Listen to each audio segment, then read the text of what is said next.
Good evening, student. In the last lecture, we have seen the digestion of carbohydrate.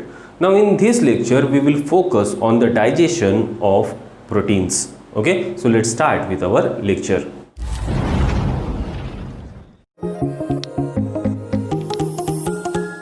If you consider the digestion of protein, as like carbohydrate, we have to consider the digestion of protein at three different locations. Firstly, we have to see the digestion of protein in oral cavity.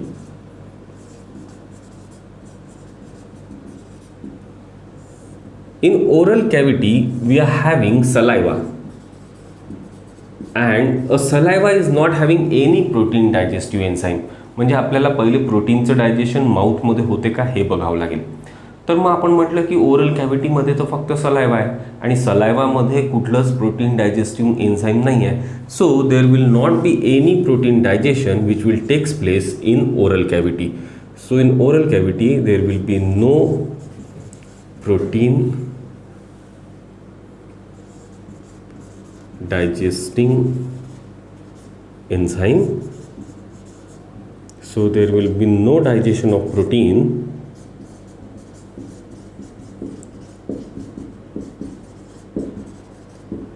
in oral cavity. Clear? Now we have to see the digestion of protein in stomach. So in stomach, after oral cavity, the bolus of food will get passed down into the stomach. So I am drawing a huge stomach so that you can clearly understand the phenomenon which is taking place inside the stomach. So here we are having a bolus of food which will get mixed with the gastric juice, which will have, this bolus of food will have 100% proteins because no protein has get digested in the oral cavity. In gastric juice at the pH of 1.2 to 1.8, we are having two protein digesting enzyme in their pro form, that is inactivated form. Firstly, we are having an enzyme pepsinogen, and second we are having the enzyme prorenin. These two enzymes are in their inactivated form at present. These will get activated by the presence of HCl, which is present in the gastric juice. So in presence of HCl, the pepsinogen will get activated to active enzyme pepsin, and prorenin will get activated to its activated form renin. Now this pepsin will act on this 100% protein which is present in the food, and it will convert the protein in the food into peptones and proteases. So proteins in presence of pepsin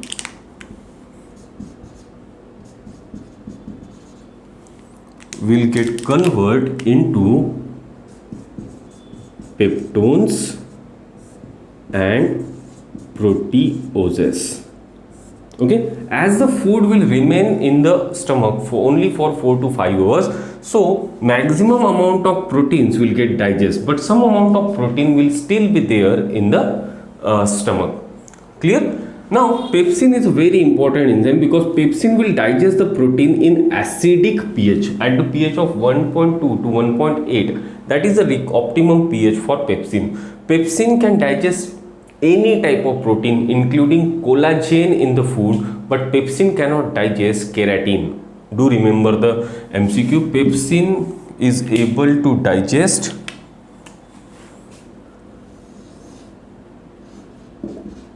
collagen in food, okay, but it cannot digest keratin. Do remember the MCQ. Keratin is not digested by pepsin. Then similarly we are having renin. Renin is particularly important for digestion of milk protein casein. Okay, so if in the food we are having milk protein, particularly casein, this casein will get digested in presence of renin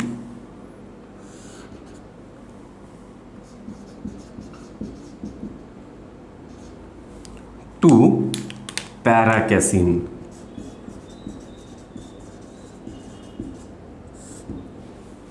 Okay, only human adult can produce renin, but the quantity of renin will keep on decreasing as we get elder.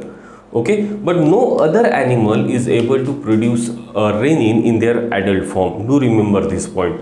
So in human we are having small amount, a negligible amount of renin in adult case, which can digest a milk protein, but when we was an infant there is more amount of renin which are helpful for digestion of milk protein casein. This paracasein will now react with calcium and get converted into calcium paracaseinate, and this calcium paracaseinate will again get acted upon by pepsin to get converted into pentose and proteases.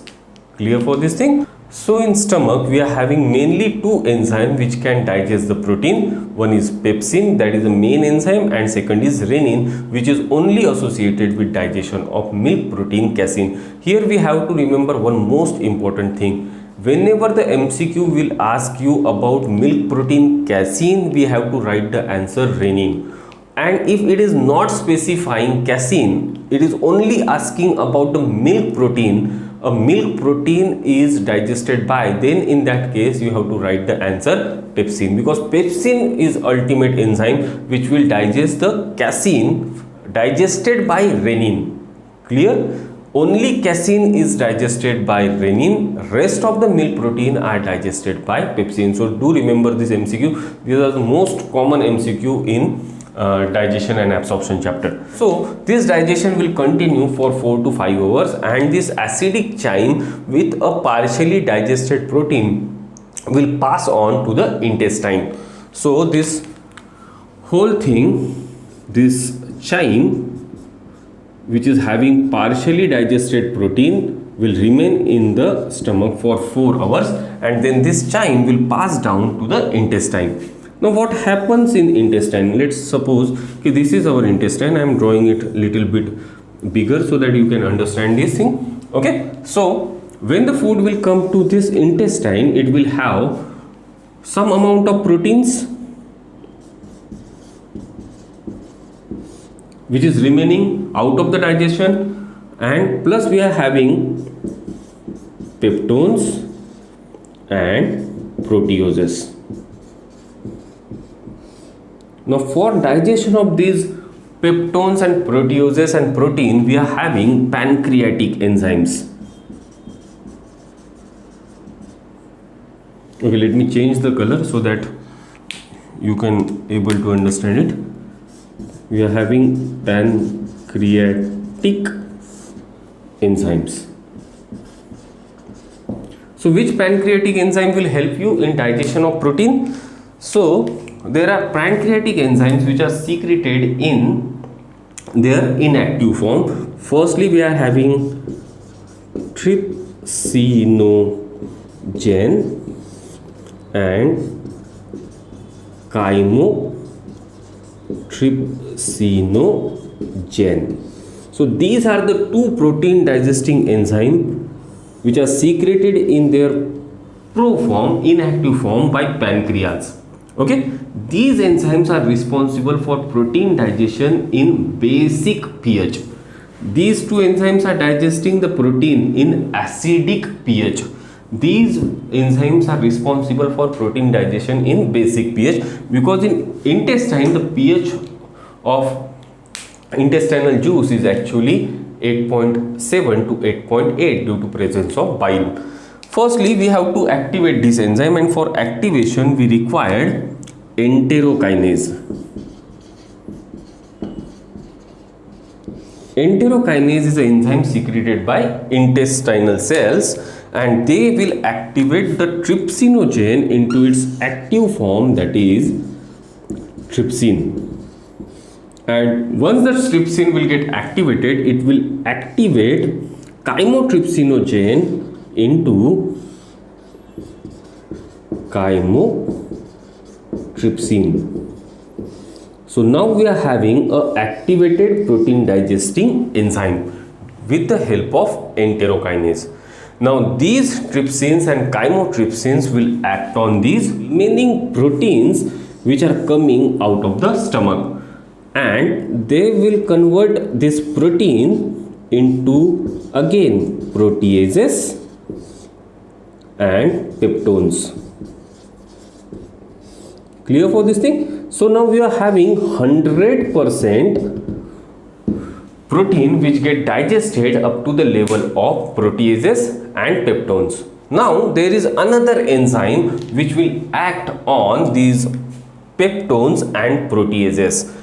For the digestion of peptone and proteases, we are again having one pancreatic enzyme, procarboxypeptidase.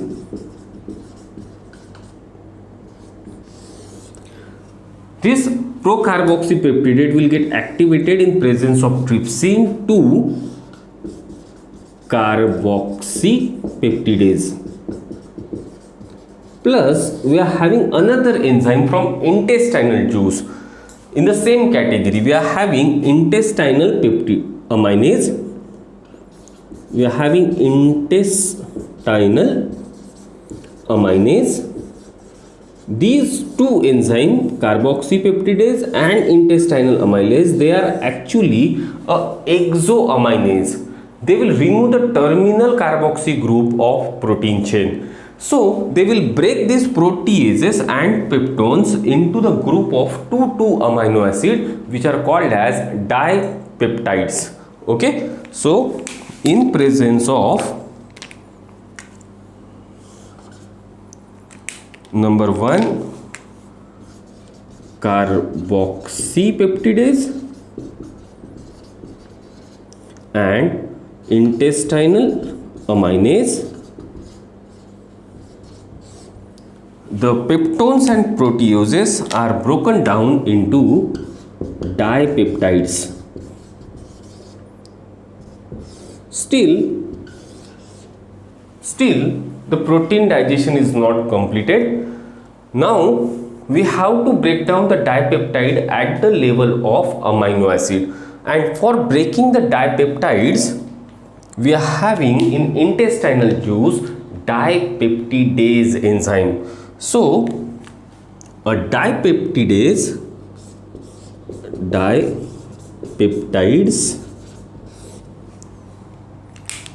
in presence of dipeptidase enzyme from intestinal juice will get broken down at the level of amino acids. So in this way the digestion of protein will get completed up to the level of amino acid. Protein are the complex, non-diffusible, non-absorbable molecule. Now we have digested the protein up to the level of amino acid. Amino acids are simple, diffusible and absorbable molecule. So this completes the digestion of proteins. Just to summarize, we are having the proteins in our food. This protein will get mixed with saliva in the oral cavity, but the saliva will not have any protein digesting enzyme. So there will be no digestion of protein in the oral cavity. आपल्या फूडमध्ये जे काही protein असेल त्या प्रोटीनचं oral कॅव्हिटीमध्ये digestion होणार नाही, कारण सलायवामध्ये कुठलंच protein डायजेस्टिंग enzyme नाही आहे. हे सगळं फूड जे आहे हे पास होऊन जाईल into stomach. In stomach it will get mix with gastric juice. Gastric ज्यूसमध्ये 2 इम्पॉर्टंट एन्झाइम आहेत, पण ते इनॲक्टिवेटेड फॉर्ममध्ये आहेत. One is pepsinogen and second is prorennin. Now these inactivated enzyme will get activated due to presence of HCl. हे HCl च्या मदतीने activate होतील into pepsin and rennin. Pepsin हे मेन प्रोटीन डायजेस्टिंग एन्झाईम आहे स्टमकचं, जे acidic pH वर काम करते 1.2 to 1.8. इंटेस्टाईनमध्ये काम करणारे प्रोटीन डायजेस्टिंग एन्झाईम सगळे बेसिक pH वर काम करतात, हे लक्ष ठेवा. मग जे काही प्रोटीन आपल्या स्टमकमध्ये आहेत त्यांच्यावर काम करेल पेप्सिन आणि त्यांना कन्वर्ट करून टाकेल पेप्टोन्स आणि प्रोटीएजेसमध्ये. पण फूड फक्त 4च घंट्यासाठी स्टमकमध्ये राहील, तर जेवढं होऊ शकेल तेवढं पेप्सिन हे आपलं काम करेल, पण तरीही काही प्रोटीन शिल्लक राहतील. नाउ रेनिन जे प्रोटीन एन्झाईम आहे ते रेनिन एन्झाईम पर्टिक्युलरली मिल्क प्रोटीनवर काम करते, that is casein. The casein will get convert into paracasein under the presence of renin. इथे आपल्याला लक्षात ठेवायचं आहे की फक्त ह्यूमन ॲडल्टच रेनिन प्रोड्यूस करू शकतात, बाकी कुठलाच ॲनिमल हा रेनिन प्रोड्यूस करत नाही इन द ॲडल्ट फॉर्म. पण जेव्हा ते लहान असतात, म्हणजे जेव्हा ते इमॅच्युअर्ड असतात, ते दूध पियाच्या वयामध्ये असतात, तेव्हा त्यांच्या पोटामध्ये रेनिन हे खूप प्रमाणात बनतं. Now this paracasein will react with calcium and it will form calcium paracasinate. Calcium पॅराकॅसिनेटवर परत पेप्सिनच काम करेल आणि पेप्सिन त्यांना कन्वर्ट करून टाकेल पेप्टोन्स आणि प्रोटीओजेसमध्ये. हे जे सगळं काही मिक्सचर आहे डायजेस्टेड प्रोटीनचं, जितकं काही डायजेस्ट झालं असेल ते पास होऊन जाईल इंटेस्टाईनमध्ये. इंटेस्टाईनमध्ये आल्यावर तुमच्याकडे प्रोटीन्स आहेत, पेप्टोन्स आहे आणि प्रोटीओजेस आहेत. ओके, पण इथे जे असणारे जे प्रोटीन्स आहेत त्यांना आता डायजेस्ट करेल पॅनक्रियाटिक एन्झाईममध्ये, पॅनक्रियाटिक ज्यूसमध्ये असलेले एन्झाईम्स. ओके, तर पॅनक्रियाटिक ज्यूसमध्ये कोणते एन्झाईम्स आहेत जे प्रोटीन डायजेस्ट करतात, तर आपण म्हटलं ट्रिप्सिनोजेन आहे आणि कायमोट्रिप्सिनोजेन आहे. But trypsinogen and chymotrypsinogens are secreted by pancreas in their pro form. So त्यांना ॲक्टिवेट करण्यासाठी आपल्याला एंटेरोकायनेस पाहिजे. एंटेरोकायनेस ट्रिप्सिनोजेनला ॲक्टिवेट करून बनवेल ट्रिप्सिन, आणि ट्रिप्सिन एकदा ॲक्टिवेट झालं की ते कायमोट्रिप्सिनोजेनचं कन्व्हर्शन करून टाकेल कायमोट्रिप्सिनमध्ये. क्लिअर. नाव हे जे दोन एन्झाईम्स आहेत ट्रिप्सिन आणि कायमोट्रिप्सिन, हे या प्रोटीन्सवर काम करतील राहिलेल्या जे स्टमकमधून आले, आणि त्यांना करून टाकतील कन्वर्ट प्रोटीएजेस आणि पेप्टोन्समध्ये. म्हणजे तुमच्याकडे आता 100% तयार झाले प्रोटीएजेस आणि पेप्टोन्स. पण हे अजूनही प्रोटीनचं डायजेशन पूर्ण झालेलं नाही. आता प्रोटीनचं फर्दर डायजेशन करण्यासाठी एक एन्झाईम आहे पॅनक्रियाटिक ज्यूसमध्ये, ज्याचं नाव आहे प्रोकार्बॉक्सीपेप्टिडेज. याचं ॲक्टिवेशन करते ट्रिप्सिन आणि त्याला कन्वर्ट करून टाकते कार्बॉक्सीपेप्टिडेजमध्ये. आणि एक एन्झाईम आपल्याकडे आहे इंटेस्टाईनमध्ये, दॅट इज कॉल्ड ॲज इंटेस्टायनल अमायनेज. इंटेस्टायनल अमायनेज आणि कार्बॉक्सीपेप्टिडेज हे दोघंही जण एक्झो अमायनेज आहेत, म्हणजे ते प्रोटीनच्या तुकड्यावर शेवटी काम करतात आणि कार्बॉक्सिल ग्रुप रिमूव्ह करतात.